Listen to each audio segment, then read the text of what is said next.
É aqui, em um pequeno povoado, no alto da Cordilheira dos Andes, na América do Sul, que o comércio global começa. E isso acontece pelo que foi descoberto nas profundezas desta montanha.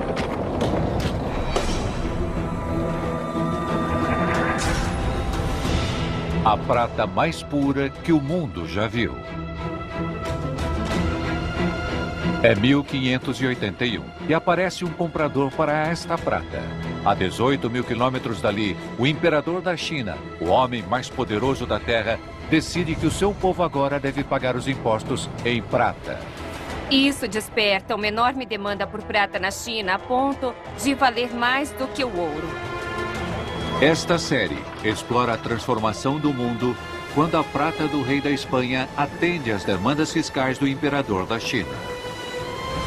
É uma história incrível que testemunha o domínio da China no início do comércio mundial há mais de 400 anos.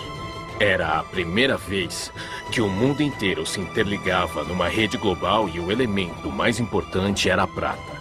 A prata permite que os imperadores da China se tornem os homens mais poderosos do planeta.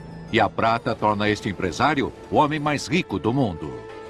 Grande parte da Revolução Industrial das Américas foi financiada por este comerciante chinês. Os artesãos chineses seguem criando talheres de prata com habilidade e beleza incomparáveis e que são cobiçados em todo o mundo. Já no século XVIII, as pessoas admiravam esse trabalho fantástico porque o fio é tão fino que parece um fio de cabelo. O comércio de prata da China impulsiona o crescimento de cidades pelo mundo, de Boston a Hong Kong e de Xangai a Sevilha.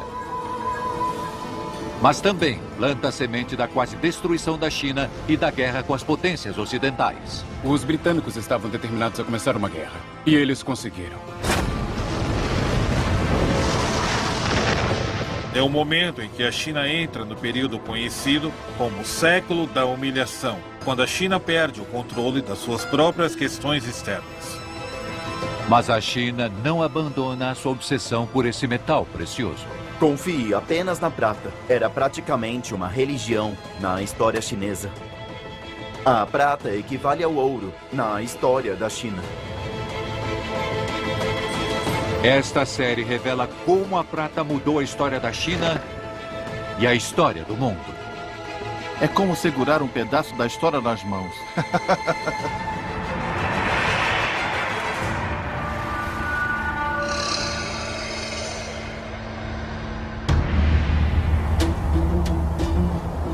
O efeito que a China e a prata causaram no resto do mundo pode ser visto, talvez pela primeira vez, em julho de 1588. Foi um dos momentos mais dramáticos da história da Europa.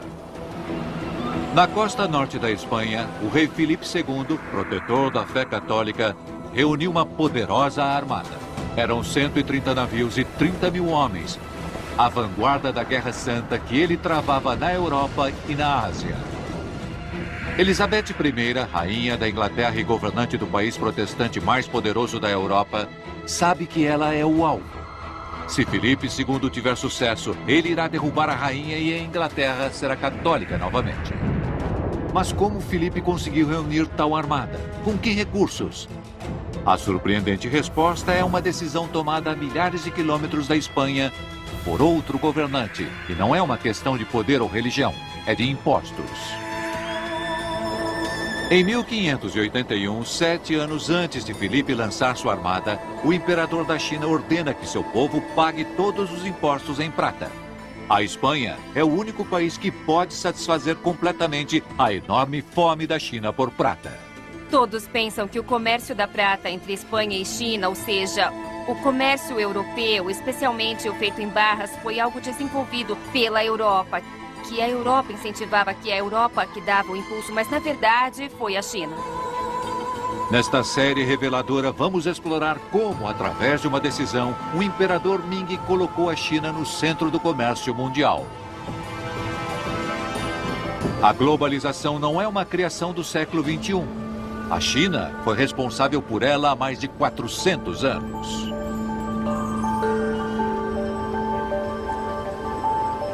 China, século XVI. Dentro das muralhas da Cidade Proibida, o maior complexo de palácios do mundo, os imperadores da dinastia Ming governam mais de 1/4 da população mundial. Desde as viagens de Marco Polo no século XIII, o resto do mundo se deslumbra com o tamanho e a sofisticação da China. Pequim era impressionante, uma cidade grande, lindas construções e rigidamente controlada pelo imperador. Os visitantes da China ou da dinastia Ming ficavam muito impressionados. Nossa, esse país é muito mais avançado do que a Europa Ocidental. E os chineses se consideram o centro da civilização, perfeitamente capturado em um artefato único. Este é um dos mapas mais famosos da história, chamado de Mapa da Miríade de Países do Mundo. Ele foi feito a pedido do imperador chinês. Bem no centro, o cartógrafo colocou a China, o centro do mundo em torno do qual tudo girava. China, o império do meio. A China da dinastia Ming, em termos de território, era um país muito maior do que os estados nacionais que estavam surgindo na Europa. O imperador era muito mais rico do que os mais ricos da Europa. Eles nunca duvidaram de que a China era o centro do mundo. Mas os imperadores Ming têm uma fraqueza. Seu poder foi construído na areia. Eles são prejudicados por um sistema tributário de extraordinária ineficiência e complexidade. Na verdade, o governo foi fundado com base na prestação de serviços do povo como forma de tributação e na entrega de impostos em espécie. Então você tinha que pagar seus impostos com arroz, ou seda, ou algodão. Na dinastia Ming, eles eram os grandes sonegadores de impostos.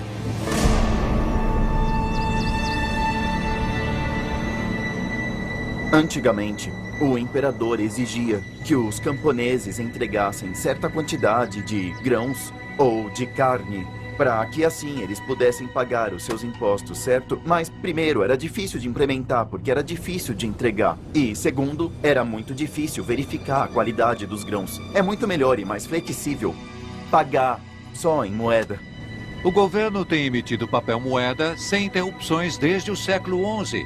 Mas as pessoas não confiam muito em seu valor. Historicamente, nós sabemos que quando o imperador ou a autoridade começa a emitir papel moeda, é muito difícil resistir à tentação de emitir cada vez mais. Se todo mundo tem papel moeda, ele se torna inútil.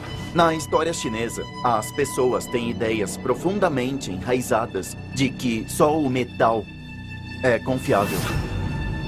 Então, na China dos anos 1500, é a humilde moeda de cobre que continua sendo a mais confiável. Mas ela tem uma grande desvantagem: o seu peso. Isto é um Ming. São 100 moedas. E 10 tiras de 100 moedas, ou seja, 1000 moedas dá um guan. Quando paramos para pensar, as pessoas andavam com muitas moedas no bolso. Era muito pesado e não era fácil de manusear. Então, você podia tentar comprar um guan, 1000 moedas, ou podia ficar com um tael de prata. Por um bom motivo, o povo chinês começou a fazer grandes pagamentos em prata, que é muito mais leve e valiosa do que o cobre. Essa mudança na sociedade não passou despercebida por um dos políticos mais influentes da história chinesa. Seu nome é Jiang Zuojiang.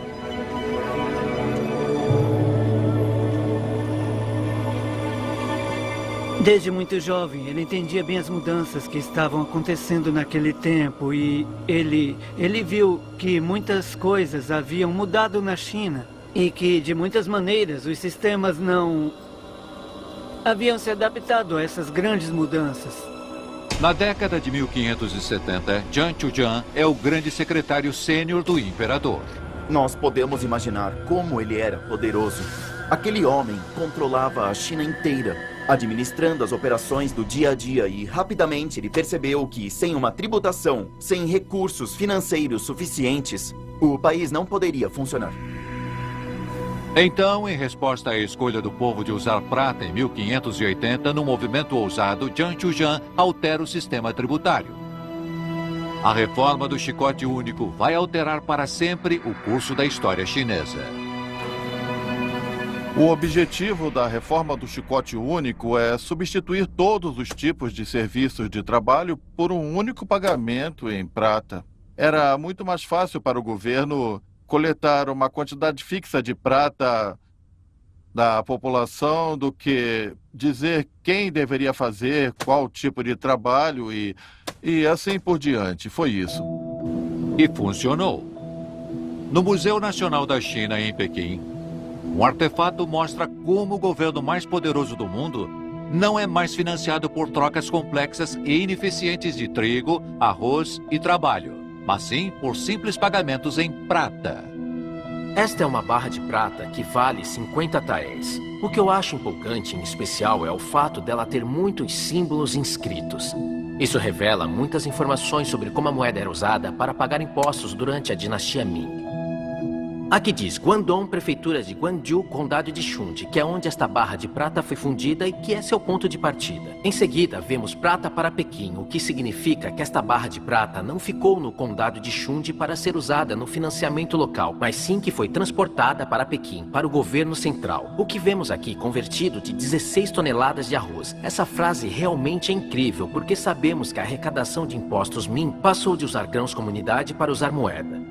Com isso, entendemos que quando os funcionários registravam as receitas, eles consideravam a prata o valor mais importante e deixavam os grãos para trás. Mas com uma população de mais de 100 milhões de pessoas, agora tributadas em prata, a China precisa de quantidades sem precedentes desse metal. Com pouca prata local, a China precisa buscar prata no mundo exterior. A reforma do chicote único força a China a depender essencialmente do comércio exterior. Eles são literalmente forçados a importar prata, o que aumenta o comércio com o Japão. As reservas de prata japonesas foram rapidamente, não necessariamente esgotadas, mas o Japão não conseguiu atender a demanda da China. Esta reforma do chicote único poderia indicar um grande erro de cálculo do imperador chinês. Se não fosse uma descoberta surpreendente 36 anos antes e milhares de quilômetros do outro lado do Oceano Pacífico, em um dos pontos mais remotos do Império Espanhol que estava em rápida expansão. Aqui é Potosí. 4.000 metros acima do nível do mar no então Alto Peru. Hoje, 250 mil pessoas vivem e trabalham aqui, mas no início de 1500 eram apenas alguns fazendeiros criadores de lhamas. Uma lhama perdida na montanha levou a uma descoberta surpreendente. Uma descoberta que fará deste canto do Novo Mundo uma joia da coroa do Império Espanhol. A mitologia e a história romântica contam que Diego Hualpa, nativo dessas áreas, passeava pelo Cerro Rico de Potosí com o seu rebanho que pastava, mas uma das lhamas dele acabou se perdendo e ele ficou preso na montanha. Então, ele decidiu fazer uma fogueira para aquecer todo o seu corpo e, para surpresa dele, na manhã seguinte, a fogueira produziu fios de prata que escorriam por toda a montanha. Os espanhóis batizaram a montanha com o nome pelo qual ela ainda é conhecida hoje, Cerro Rico, Montanha Rica. Uma montanha feita com a prata mais pura que o mundo já viu. Nos séculos 16 e 17, pelo menos em certas épocas, estima-se que 50% de toda a prata que era produzida no mundo vinha do Alto Peru, de Potosí. É incrível. Os espanhóis tiveram muita sorte de descobrir as minas de prata mais ricas da história do mundo e também as do México. Mas a maior foi Potosí. A descoberta de Potosí desencadeia uma corrida pela prata, de impacto global e local. Quando a mineração em Cerro Rico começou, não havia igrejas, palácios nem praças. Era só uma combinação de diferentes grupos fazendeiros. A população, em 1545, era quase zero. E 60 anos depois era de 160 mil. Realmente foi o maior e mais incrível crescimento populacional da história do mundo.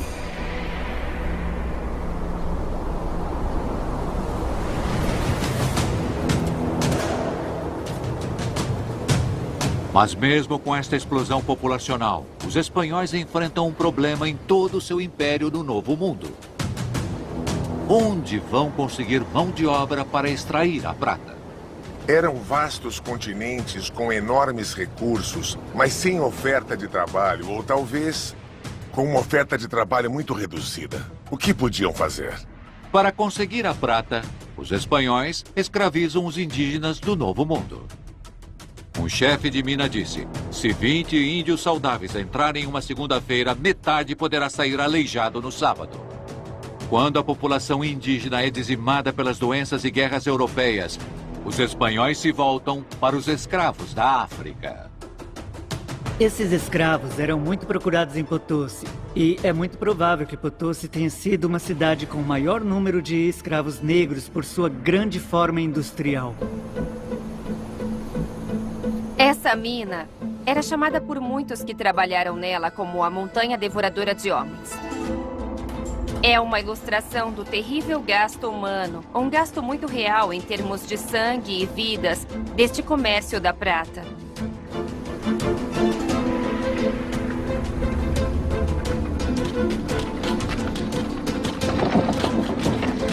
Ainda hoje, é um lugar perigoso para trabalhar.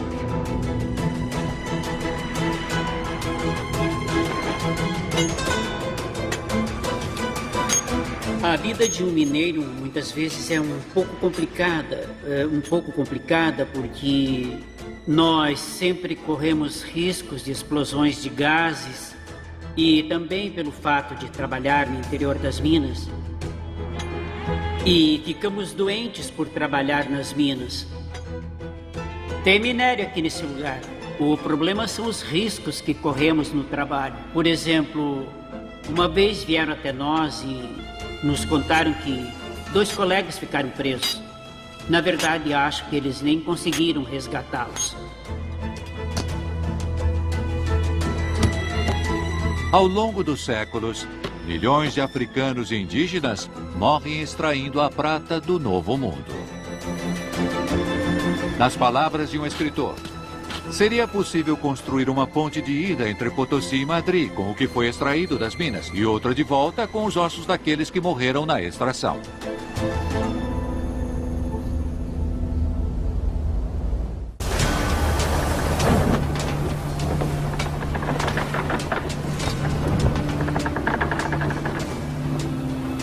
Mas depois que a prata era extraída, os espanhóis ainda precisavam encontrar um mercado para ela. E encontraram a uns 19 mil quilômetros de distância do outro lado do Pacífico, em outra parte do mundo, que haviam colonizado recentemente e batizado em homenagem a Filipe II, as Filipinas.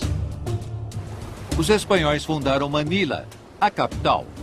E quando os espanhóis chegaram nesta fantástica baía, um dos melhores portos do mundo, eles encontraram juncos chineses no comércio regional inferior com as Filipinas. Os chineses navegavam dos portos de Jiangzhou e também de Cantão, trazendo mercadorias de suas fábricas no interior da China, como a seda de Nanquim e a porcelana de Jingdezhen. Todas essas mercadorias eram trocadas em Manila. Milhares de comerciantes chineses navegavam para Manila com bens de luxo para vender aos espanhóis. E quando voltam para a China, seus navios estão carregados com uma mercadoria muito preciosa. Já em 1570, o vice-rei da Nova Espanha, no México, Dom Martín Henriques, escreveu ao rei: não há nada que possamos exportar para a China que eles já não tenham. A única maneira de negociar com os chineses é com prata. Prata é a única coisa que eles querem. A prata definiu esse comércio de tal forma que podemos chamar de o caminho da prata. É a prata que chega à China que ajuda a alimentar o milagre econômico no Império do Meio.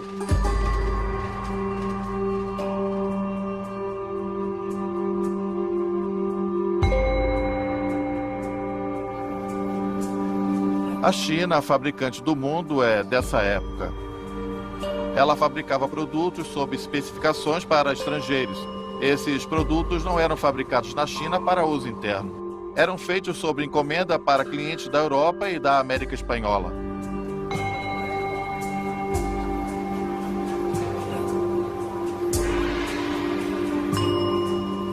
Impulsionada pela necessidade da China por prata, o início da economia global começa a se formar.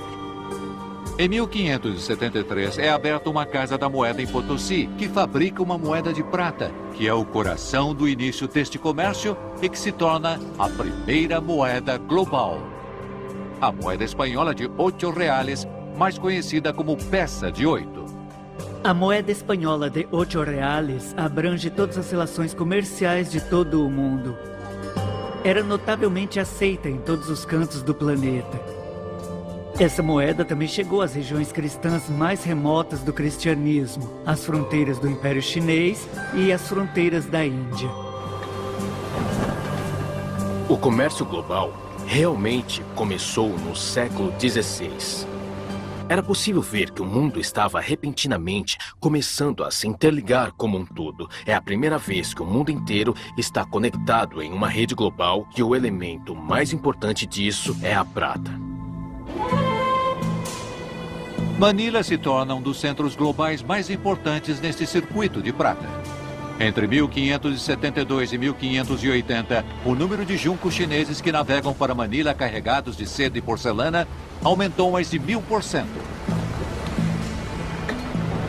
Para acomodar esse aumento no comércio, os espanhóis precisam construir barcos em escala e durabilidade jamais vistas. Eram navios à vela de madeira, construídos aqui nas Filipinas, em grande maioria de madeiras de lei tropicais. Eles eram quase indestrutíveis, a madeira dos cascos não apodrecia, resistiam até balas de canhão. Eram navios enormes, pesavam até 2.000 toneladas numa época em que um navio padrão pesava 200. Chamaríamos hoje de navios porta-contêineres. Na época eram as maiores embarcações do mundo.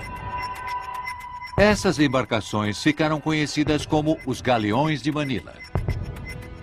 2 vezes por ano, eles navegam quase 14.000 quilômetros de Acapulco a Manila, com o peso da prata do Novo Mundo.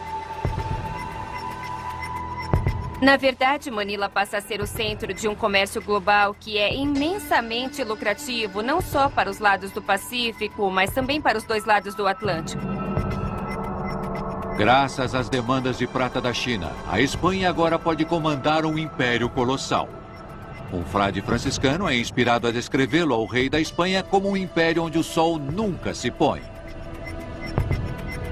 Ao longo dos séculos 16 e 17, a Espanha vive uma era de ouro cultural e arquitetura grandiosa. Este controle também propicia à Espanha o poder financeiro para travar uma guerra perpétua e transformar a Europa num campo de batalha. É um país com 6 milhões de pessoas que vai se tornar a potência militar dominante. Um país em guerra contra os britânicos e contra a Armada, ou lutando infinitamente contra os otomanos do Mediterrâneo e contra os holandeses pelo controle em águas asiáticas. Como era possível um país pequeno sem uma revolução industrial ou agrícola financiar tudo isso? Bom, com as minas de prata, graças à China.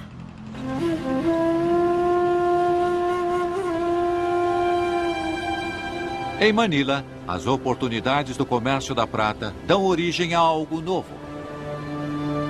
Um fenômeno que desde então se repetiu em quase todas as grandes cidades comerciais do mundo.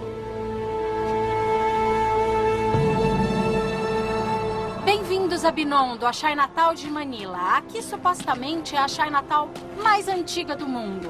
Quando a Espanha colonizou Manila no final de 1500, os chineses seguiram o exemplo. A população se transformou nos comerciantes, nos intermediários e nos artesãos qualificados do governo colonial espanhol. O comércio em Manila gera lucros fantásticos, mas também gera desconfiança e medo. A desconfiança e a hostilidade entre chineses e espanhóis tinham um motivo específico. No início, os espanhóis esperavam usar Manila como um trampolim para possivelmente invadir e conquistar a China. A ideia era fazer isso com o mesmo modelo usado para conquistar o México.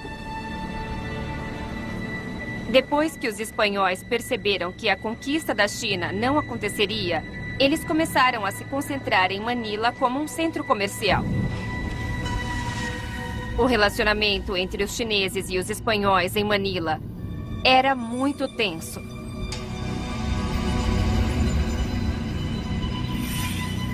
No início de 1600, a população chinesa em Manila era muito maior do que a espanhola. Em uma cidade que constitui uma parte crucial de seu império, os espanhóis começam a se comportar como se estivessem sitiados. Na maioria das primeiras cidades modernas, as fortificações como canhões e artilharia primitiva, esse tipo de coisa, eram direcionadas para o mundo exterior. Em Manila, com o passar do tempo, essas armas começaram a ser direcionadas para dentro. A qualquer momento, aquela situação podia gerar muita violência.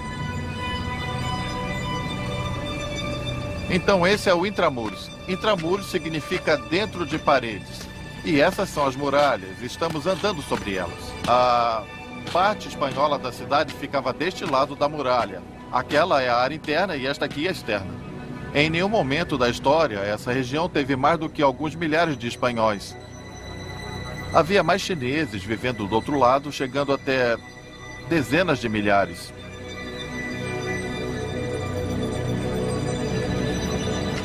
Sempre existiu uma relação de amor e ódio entre os chineses e os espanhóis. Quando haviam muitos chineses no país, os espanhóis começaram a restringir a imigração, deportar os chineses em massa, ou até mesmo massacrá-los. Em 1603, as tensões explodiram em uma rebelião dos chineses contra os espanhóis.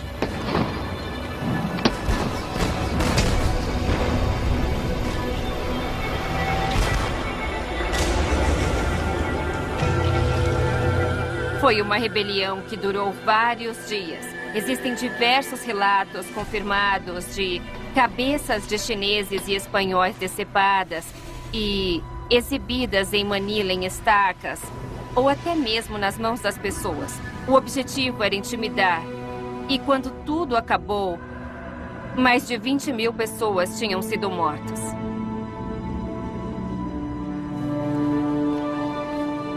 Apesar da carnificina em Manila, a população chinesa demorou muito para diminuir. O atrativo financeiro do comércio de Manila é poderoso demais. Eles nunca conseguiram expulsar totalmente os chineses. Na verdade, nem chegaram perto disso.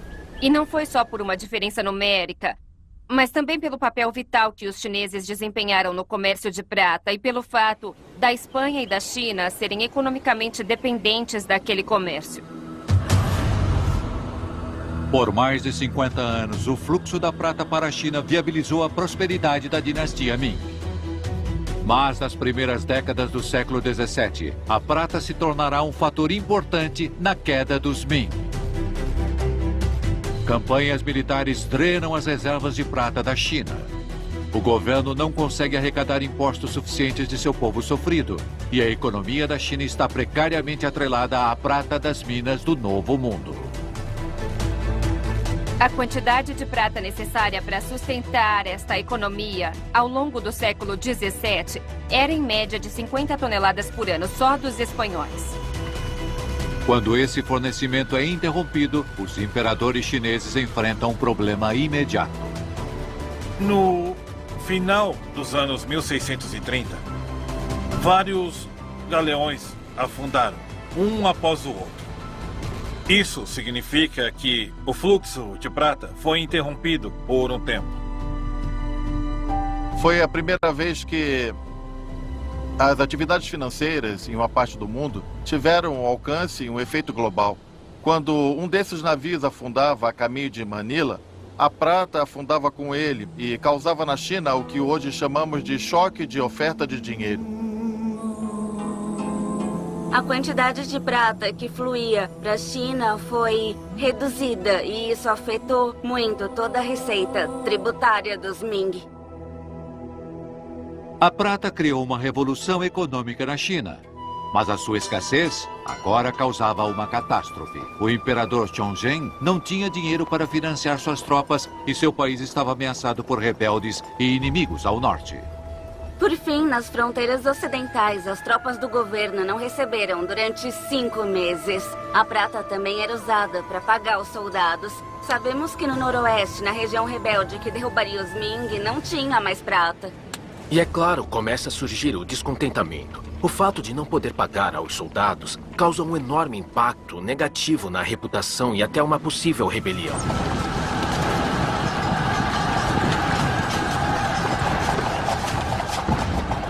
As consequências para o Império Ming são devastadoras. Em 1644, com 276 anos de domínio Ming, Pequim cai nas mãos de um exército rebelde. Desonrado e desesperado, o imperador Chongzhen caminha até uma pequena colina com vista para a cidade proibida e se enforca. O dono de um império ligado à prata é destruído pela falta dela.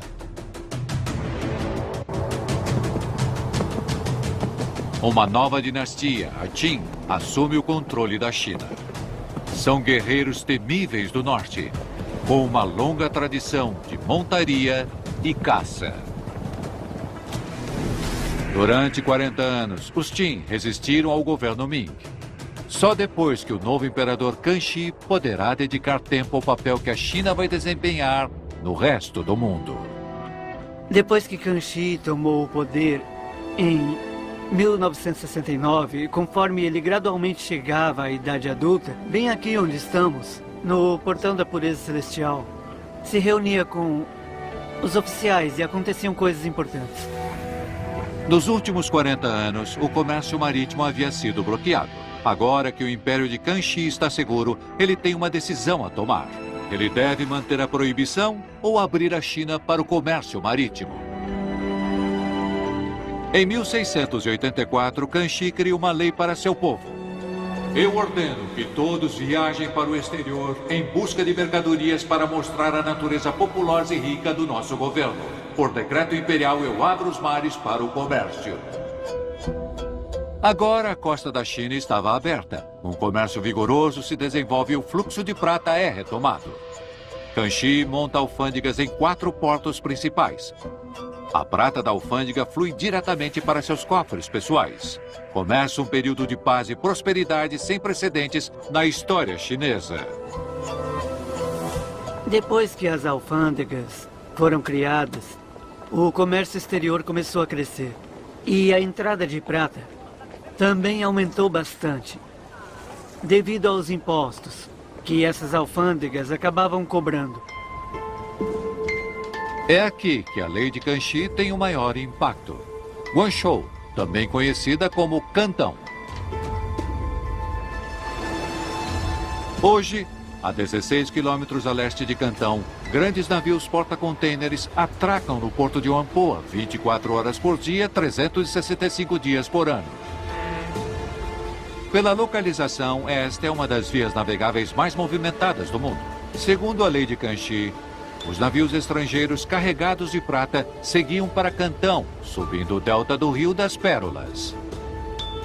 Eles tinham que parar aqui ou um pouco mais acima e transportar a carga para navios mercantes normais antes de poderem continuar o caminho. Só aí eles poderiam seguir caminho até um lugar chamado Whampoa, que nada mais é que um porto onde o imperador havia estabelecido uma alfândega e onde eles eram obrigados a declarar as mercadorias que haviam trazido durante a viagem e também pagar as taxas alfandegárias e também outros tributos oriundos dessa mercadoria trazida por eles. As principais potências marítimas do mundo iam todas para Cantão. Comerciantes britânicos, holandeses, franceses, dinamarqueses e suecos abriram lojas neste porto chinês. Este é um conjunto incrivelmente elaborado em 18 painéis de papel de parede sobre exportação chinesa, com diversas cenas diferentes da vida cotidiana em Guangzhou. Vemos lojas pequenas vendendo Comida local, artesãos criando coisas e pessoas se divertindo. Podemos ver a agitação do comércio no rio e temos pontos do rio onde a gente praticamente não enxerga a água. Ele está cheio de pequenos barcos sampan, onde muitos chineses viviam e usavam como transporte. Este comércio não é bom só para a China, que lucra com os impostos sobre as mercadorias e a prata que chegam a Cantão.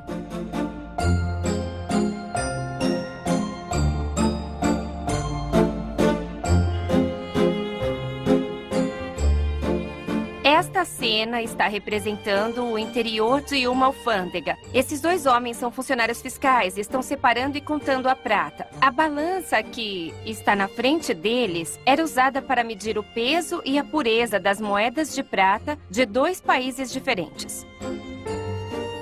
As bandeiras que estão erguidas atrás deles mostram os países com os quais a China mantinha relações comerciais. Então, esse processo todo de usar uma balança para pesar a prata não era assim muito complicado, porque a prata podia ser derretida, então podíamos pegar todas as moedas de prata usadas pelos estrangeiros e derretê-las para fazer barras de prata que nós chineses poderíamos usar. Os comerciantes vêm comprar sedas e cerâmicas, mas no século XVIII, a demanda cresce por um produto que apenas os chineses produzem e que cresce muito. Um produto valioso para eles há milhares de anos. Uma bebida que vai mudar o mundo. A China tinha chá. E não se sabe de nenhum outro lugar do mundo que naquela época já se produzia o chá. O chá se expandia rapidamente. É uma droga viciante. As tentativas de encontrar e exportar sementes de plantas de chá secretamente no geral falharam, porque o Império Qing se recusou a permitir que estrangeiros entrassem no interior do país. Eles só podiam negociar com comerciantes, exatamente nos pontos de entrada. Essas plantações de chá ficam em Guizhou, no sudoeste da China, conhecido localmente como Mar do Chá. Hoje, as exportações de chá da região rendem milhões de dólares. Há 250 anos, o comércio estava apenas começando a decolar. No século XVIII, os estrangeiros começaram a beber o chá chinês. Entre os europeus, os consumidores mais notáveis de chá eram os britânicos. Eles eram os mais interessados. E o preferido deles era o chá preto.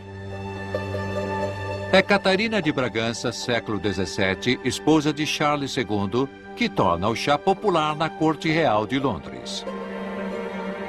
E a nação segue o que a realeza faz. Quanto mais a demanda cresce, mais a China se beneficia e é um comércio que garante negócios de retorno. Foi a cafeína do chá, a mesma cafeína na qual nós dois somos viciados, a responsável por esse retorno. Os comerciantes do mundo ocidental voltavam para a China, para Cantão, comprando cada vez mais ano após ano. O comércio de chá se torna um dos maiores comércios do mundo. Os porões dos navios mercantes estão cheios e engradados de chá. Mas o chá também viaja por terra para outro grande império na fronteira norte da China, a Rússia. Os russos começaram a beber chá por volta dos séculos 17 e 18, quase na mesma época que a Europa Ocidental. Eles usavam principalmente a antiga rota do chá para importar o chá diretamente da China. Caravanas de camelos faziam a longa e perigosa jornada ao longo da Rota do Chá. Ela se estendia por mais de 3.000 quilômetros, começando nas plantações ao leste da China, atravessando as vastas estepes da Mongólia e terminando na grande cidade russa, São Petersburgo. É uma troca de artigos de luxo chineses e chá por peles russas e, claro, prata.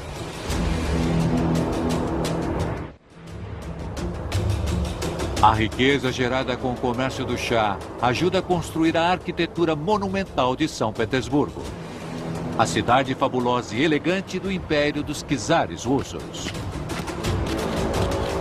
Esse comércio foi muito importante para a Rússia. Os impostos geraram renda para o Estado e uma nova geração de comerciantes russos acabou nascendo. Eles estavam ansiosos para investir suas fortunas em diferentes esferas da vida. Também esferas econômicas e esferas culturais da vida na Rússia, que começaram a florescer devido ao dinheiro que o comércio do chá rendeu. Como o petróleo no século XX, o chá se torna uma das commodities mais valiosas comercializadas do mundo do século XVIII. Ele gera enormes receitas e a riqueza causa transformações por toda a China. Em meados do século XVIII, a população da China dobrou e está prestes a triplicar, um aumento praticamente sem precedentes na história do mundo moderno. A crescente população da China precisa ser abrigada e seus ricos imperadores querem cada vez mais palácios luxuosos. E assim, a demanda por madeira aumenta intensamente.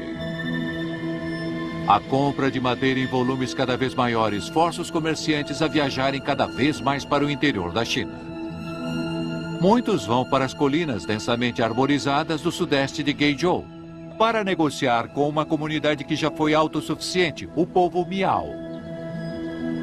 O povo Miao de Guizhou tinha pouquíssimas necessidades de produtos do mundo exterior.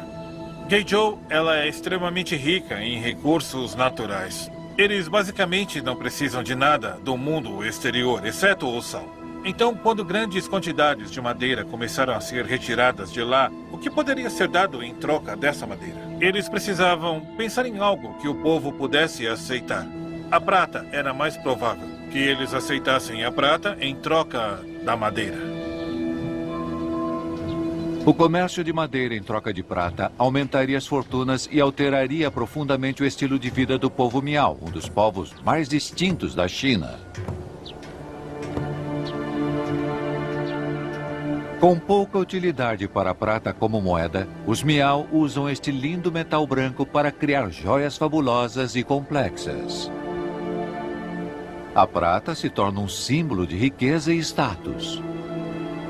A arte em prata do povo Miao perdura até hoje, numa linha contínua de um artesanato singular. Na minha opinião, isso é para homenagear todos os meus ancestrais, valorizar a memória do meu avô, do meu bisavô e de meu pai. E acima de tudo, é a minha obrigação seguir o ofício deles para sempre. E por que eu ainda faço isso? Porque muitos artefatos tradicionais do povo Miao estão se perdendo.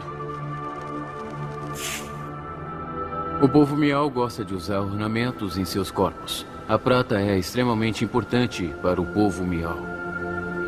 Quando celebramos o Ano Novo e outros festivais, usamos ornamentos de prata. Usamos os nossos cocares e os nossos colares de prata. O seu casamento é o momento mais importante e feliz da sua vida. Então você usa prata pura. Geralmente, um conjunto que ganhou de presente. Este colar que usamos representa muito bem o ornamento de prata. Quanto mais você tiver, mais rico você mostra que é.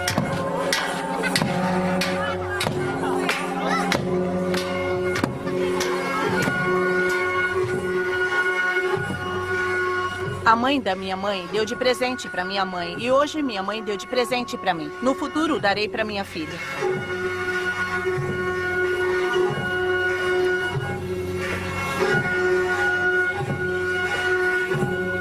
Menos de 200 anos após a China exigir que seu povo pagasse os impostos em prata, a China se transformou.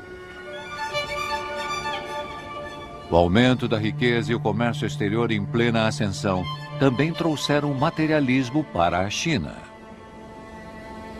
Então as pessoas ficam mais focadas em apenas ganhar dinheiro e não se preocupar com o que realmente fez. E assim eles mudaram a mentalidade das pessoas, tornando-as mais orientadas para a vida comercial. O comércio traz a prata, mas também anuncia a chegada de estrangeiros ambiciosos, que se tornam figuras permanentes na vida cotidiana dos portos da costa da China. E em meados do século XVIII, isso se torna um problema cada vez maior para o imperador Qianlong. Os comerciantes europeus desencadeiam um fluxo constante de disputas e queixas comerciais. Seus marinheiros querem brigas, vivem bêbados e causam muita confusão. Todos os comerciantes ocidentais se consideravam cavalheiros, eles vinham de sociedades esclarecidas e avançadas. Mas os oficiais Qin e a população local começaram a vê-los cada vez mais como bárbaros. Em 1757, preocupado com as disputas e a desordem, o imperador Qianlong toma medidas drásticas. Com exceção de um porto, o de Cantão, a costa chinesa é fechada para o comércio ocidental. Os governantes da China queriam controlar os comerciantes estrangeiros porque, naquela época, eles temiam que todo o poder do Estado fosse desestabilizado. Por este motivo, eles se preocupavam muito com as ameaças externas e queriam controlar os comerciantes estrangeiros para proteger o governo Qin. O imperador Qianlong pode usar o mesmo rio que traz os navios estrangeiros para Cantão em seu proveito. O Rio das Pérolas é a única rota para a cidade, e na boca do Tigre, a foz do Rio Tigre, onde o rio se estreita, fica decretado que os navios mercantes não podem seguir viagem. Isso afasta os estrangeiros e as restrições anteriores passam a ser aplicadas de forma mais rígida.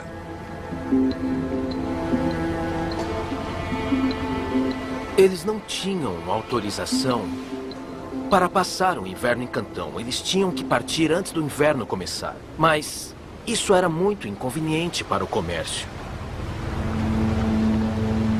Esses estrangeiros ficam confinados em um pequeno território, fora das muralhas da cidade de Cantão, em residências conhecidas como fábricas. Aqui nós vemos as fábricas estrangeiras, onde estrangeiros teriam vivido e trabalhado desde o final do século XVIII até o primeiro trimestre do século XIX. Assim como podem ver, são construções semelhantes ao estilo ocidental, mas em essência são construções chinesas como uma fachada ocidental. E os comerciantes estrangeiros que vinham para Guangzhou teriam vivido e trabalhado nesses espaços. Então, depois de ter vindo do outro lado do mundo, esta era literalmente a China que eles teriam a oportunidade de conhecer. As restrições à vida dos estrangeiros podem ser sufocantes e monótonas. Mas para os comerciantes ocidentais, em especial os britânicos, uma restrição que limitava os seus lucros se tornava intolerável. Eles começavam a acreditar que havia uma coalizão de interesses em Cantão e que tinham o controle sobre o comércio de Cantão e que iria impedi-los de chegar aos mercados chineses. Em Cantão, todos os comerciantes ocidentais devem negociar exclusivamente com um grupo pequeno e seleto de comerciantes chineses influentes, os chamados Kohong. Eles são uma barreira oficial às potenciais riquezas do interior chinês. Se os comerciantes britânicos conseguissem ir além de Cantão, eles poderiam vender para 300 milhões de residentes da China. Liderando esse descontentamento está a operação comercial estrangeira mais significativa não apenas em Cantão, mas em todo o mundo, a Companhia Britânica das Índias Orientais. É uma companhia única e singular, imensamente rica e poderosa, com um exército particular que chegaria a 200 mil homens e com a capacidade de agir com o poder de decisão e a confiança de um Estado-nação. A Companhia Britânica das Índias Orientais teve monopólio fracassado pelo monopólio de terceiros. Ela tinha o monopólio do comércio com as Índias, mas se opunha ao fato dos chineses controlarem os termos do comércio na China. E seus oficiais sempre eram homens em plena ascensão. Eram homens ávidos para fazer toda a fortuna possível em poucos sistemas de comércio bem-sucedidos, que depois saíam do leste, voltavam para a Grã-Bretanha e compravam uma propriedade para se estabelecerem. Um desses homens é James Flint, um oficial inferior da Companhia Britânica das Índias Orientais. Incitado pela sua ambição, Flint decide contestar os termos chineses de comércio em nome dos britânicos. Ao fazer isso, ele desencadeia uma série de eventos que levam à sua prisão e execução. Em 1759, Flint parte para a ofensiva. Ele sai de Cantão para enfrentar o próprio imperador chinês. Ele navegou para o norte, para Tianjin, com uma petição que ele tentava enviar ao imperador para reclamar dos termos específicos do comércio e da corrupção em Cantão. E esta petição, ela chegou ao imperador. Quando Tianlong recebe a petição, primeiro ele ordena uma investigação e depois muda de ideia, aplicando uma justiça implacável. Um grande número de oficiais em Cantão perdeu o emprego. 2 homens que ajudaram na elaboração da petição perderam suas cabeças. Depois de lidar com seus súditos chineses, Tianlong age contra Flint por sua imprudência. Ele o mantém preso por 3 anos e o expulsa do país para sempre. James Flint foi o primeiro de uma série de oficiais e comerciantes britânicos que tentou ultrapassar os limites e também mudar as regras do jogo. Isso aconteceu de novo e de novo. Neste momento, a China está sem um rival no topo do comércio mundial.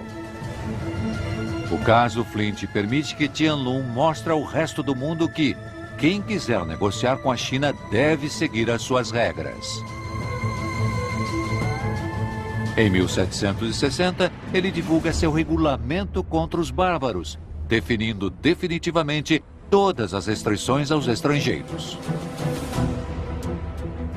A China praticamente domina a economia mundial e nossa tendência como ocidentais é não considerar a China porque operamos pressupondo que as principais correntes globais foram iniciadas pelos europeus, quando na verdade a China foi a grande catalisadora de tudo isso.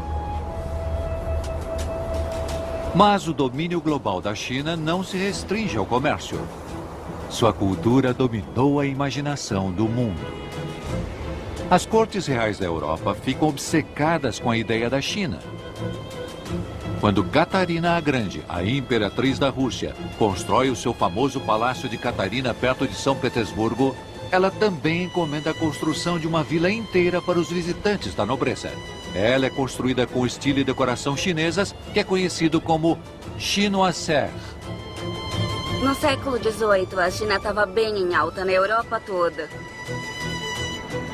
É claro que era mais uma fantasia europeia. Era assim que eles viam a China.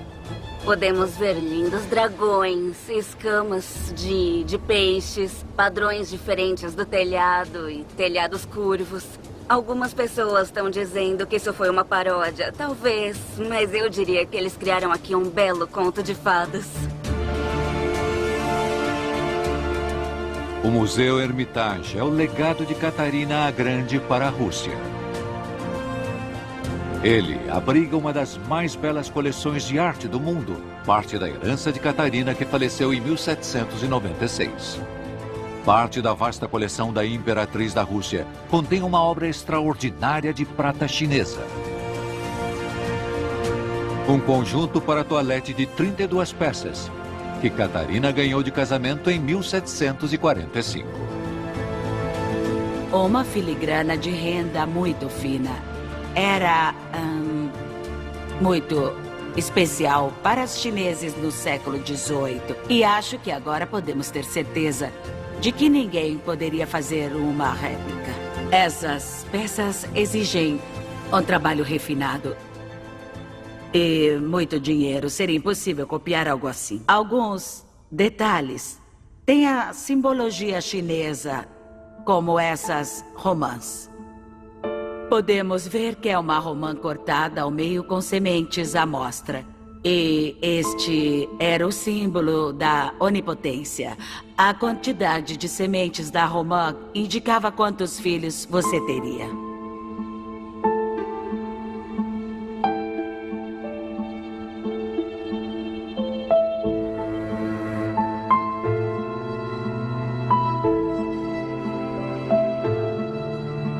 O fio é tão fino que parece um fio de cabelo. E podemos concluir que possivelmente este caranguejo era usado para o batom ou rouge ou para algum cosmético. Este espelho é decorado com mais de 400 diamantes. Vemos que o formato deste espelho é tipicamente chinês. Ele é decorado com dragões, são dragões chineses.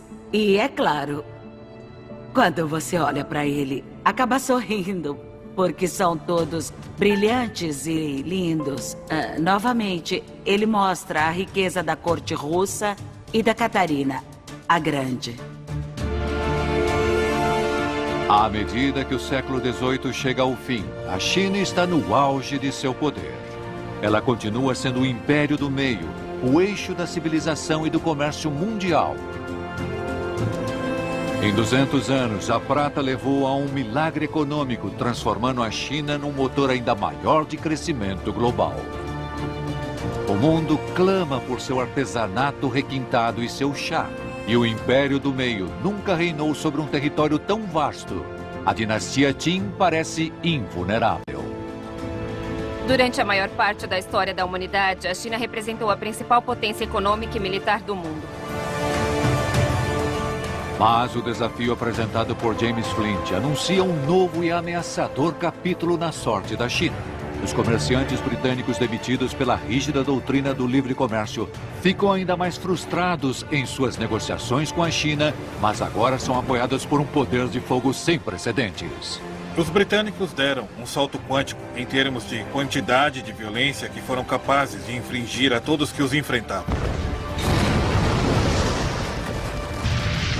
Por causa da prata, a China não tem escolha a não ser enfrentar essa força sísmica, e isso levará à guerra e à vergonha nacional. Isso marca o início de um período que molda o pensamento chinês até hoje, no início do século XXI. É a época em que a China entra no que ficou conhecido como o século da humilhação.